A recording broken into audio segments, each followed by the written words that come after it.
کام کرتی تھی، جس کی وجہ سے ان میں ایک بہت ہی عجیب قسم کا ویکس مٹیریل بن جاتا تھا، جسے ان مزدوروں نے روڈ ویکس کا نام دے دیا۔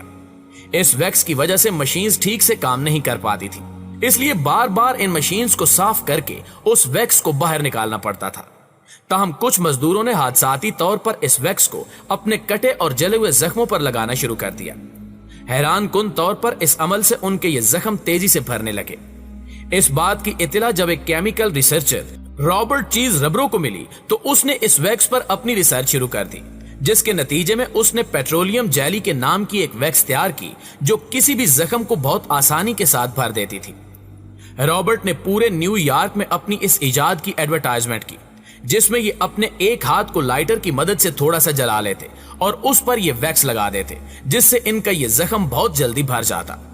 ان کی عجیب مارکیٹنگ ٹرک چل پڑی اور کئی فارماسیوٹیکل کمپنیز نے اسے خریدنا شروع کر دیا، اور بعد ازاں اس پروڈکٹ کو ایک بہت بڑی کمپنی کی شکل میں دنیا کے سامنے متعارف کروایا گیا، جسے آج ہم ویزلین کے نام سے جانتے ہیں۔ اس ویزلین کو آج بھی خشک جلد اور زخموں کے لیے استعمال کیا جاتا ہے، یہاں تک کہ رابرٹ کو اپنی بنائی اس ویزلین پر اتنا بھروسہ ہو گیا تھا کہ وہ کہنے لگا کہ اس کی یہ ویزلین کسی بھی بیماری کو ٹھیک کر سکتی ہے۔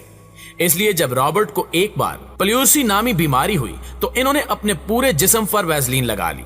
یہی نہیں بلکہ انہوں نے ویزلین کا ایک چمچ خود کھا بھی لیا۔ ایسا کرنے سے انہیں کوئی نقصان تو نہیں ہوا اور نہ ہی ان کی بیماری ٹھیک ہوئی، لیکن ان کا یہ بھرم ضرور ٹوٹ گیا کہ ان کی بنائی ہوئی ویزلین ہر بیماری کا علاج ہے۔ اس کے باوجود ویزلین آج بھی دنیا کی کامیاب فارماسیوٹیکل کمپنیز میں سے ایک ہے۔ سلی کاٹن۔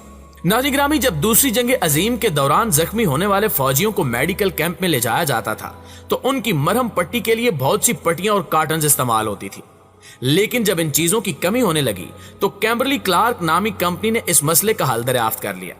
انہوں نے ایک نئے طریقے کا مٹیریل بنایا جو لکڑی کے بورے اور پلانٹ فائبر سے بنا ہوا تھا، جس کا نام انہوں نے سیلی کاٹن رکھا۔ یہ مٹیریل بہت زیادہ ہلکا اور ہائیجینک ہونے کے ساتھ ساتھ کئی خصوصیات کا مالک بھی تھا۔ اس کی سب سے بڑی خاصیت یہ تھی کہ یہ خون کو بہت جلد اپنے اندر جذب کر لیتا تھا۔ اس کے بعد اسی مٹیریل سے فوجیوں کے زخموں پر لگانے کے لیے پٹیاں بھی بنائی جانے لگی، جو کہ بہت زیادہ فائدہ مند ثابت ہوئیں۔